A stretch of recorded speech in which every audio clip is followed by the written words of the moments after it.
Okay. Go ahead. On June 30th, 1999, the body for... Okay, y'all.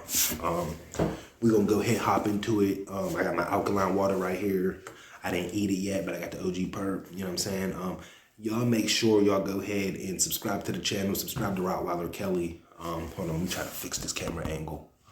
Subscribe to Rottweiler Kelly because he out there dropping lit shit. Today we reacting to a video by Goodnight Goosebumps. It's called Strange and Unsolved, What Happened to Ricky McCormick.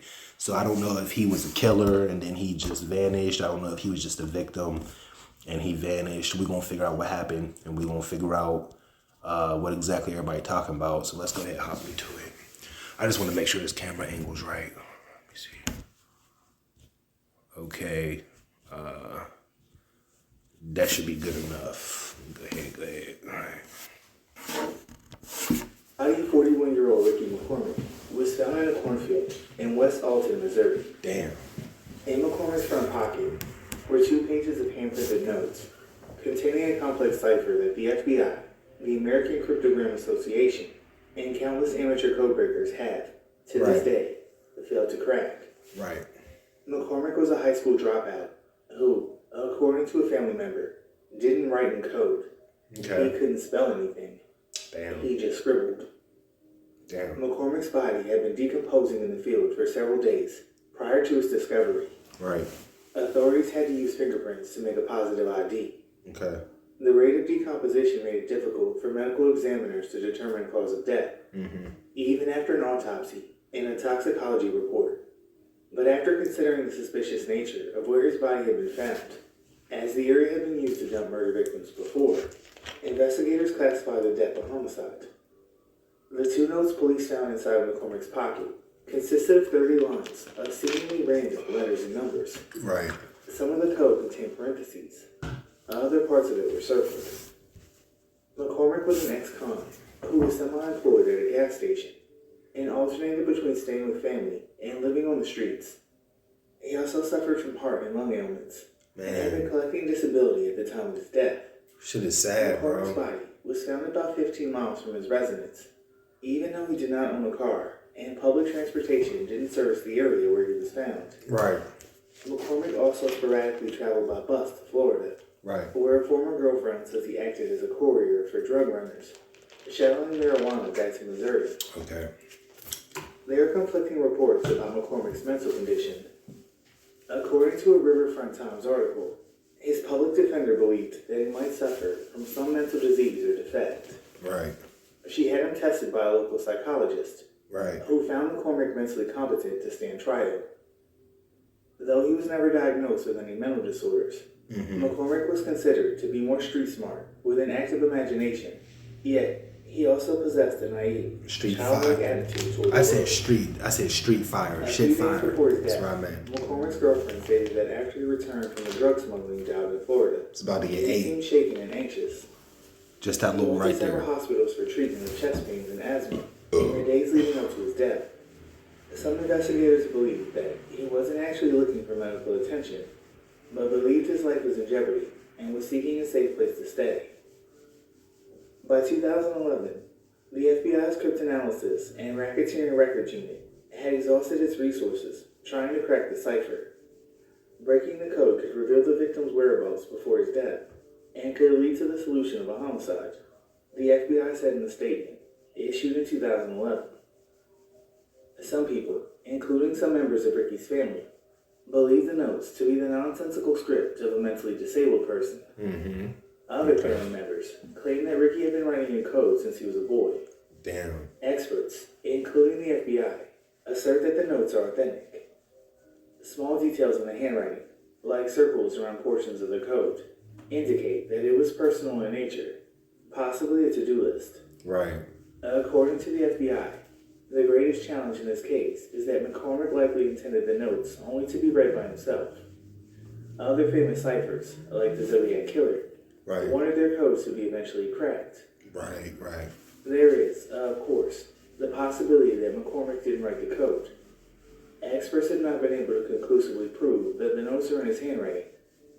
It's also feasible that the code was written for him, or the drug dealers he was working for. True. Or This that is he true. was just transporting the cipher from one place to another. That's true and too. was unaware of its meaning. That could be true too, though. The FBI has an entire website dedicated to the case. Damn. And invites amateur codebreakers to try and solve it. Wow, that's crazy. Ultimately, it is believed that the code contains information that will help catch McCormick's murderers.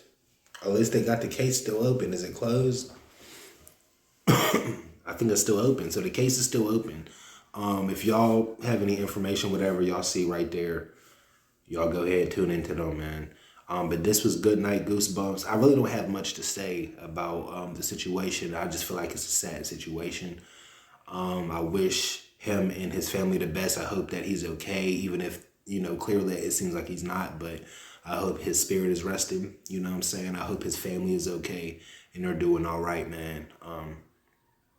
Or anybody in this situation who, they drop out of high school. I don't know if they said he dropped out of high school or dropped out of school, because if you can't write, that means that it might have been a little bit sooner than high school. You know what I mean? When a person decided to quit. Who's, unless you have like a mental, or learning disability to why you can't write, which maybe he did, but from the looks of it, you know what I'm saying? He dropped out sooner than high school or whatever. It's just a sad situation, like I said, man. Because there's really people out there with lack of education and they're on their own. You know what I'm saying? There's no one, they can't read, they can't write.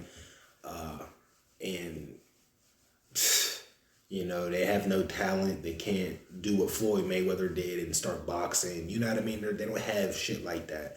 They just got the streets and they can't read, they can't write, they have no one. Even if they have a family, it's not the family support system that they need. It's not the proper support system. So y'all just go ahead and be careful, man. Let me know what y'all think about this case. This is from Good Night Goosebumps, Strange and Unsolved. Harry McCormick, I believe his name is. So it's just, not Harry McCormick. I said Harry McCormick. I forget his name that quick, but it's something McCormick. Y'all go ahead, tune into it. I apologize for forgetting the first name. I'm very tired. Had a long day. Been working on these reactions for 3 days now, so I'm real tired. So I apologize if I forget the name of the victim, or the name of the deceased. I apologize. So y'all go ahead and just tune in, man. Tune in to Rottweiler Kelly. He over there dropping lit shit. I'm sorry for the lighting. It's getting dark outside. I have a different setup upstairs, so maybe later on I'll go ahead and I'll film upstairs for y'all. Get some videos for y'all up there. I got some snacks. I got some ice cream. So y'all know I got this. I'm gonna chew on that later. So hopefully, y'all tune in. I got tons of reactions for y'all. I updated my intro and my outro for my channel, so if y'all are enjoying that and y'all enjoy, the reactions and y'all enjoy the video in a whole, then I'll keep those intros and those outros coming. I'll update them every month, maybe, depending on, or I'll update my channel when it'll be either every month or every time that my channel grows. I'll update it. So it could be a week or two within, a week or two by the time y'all see my channel being updated. It's because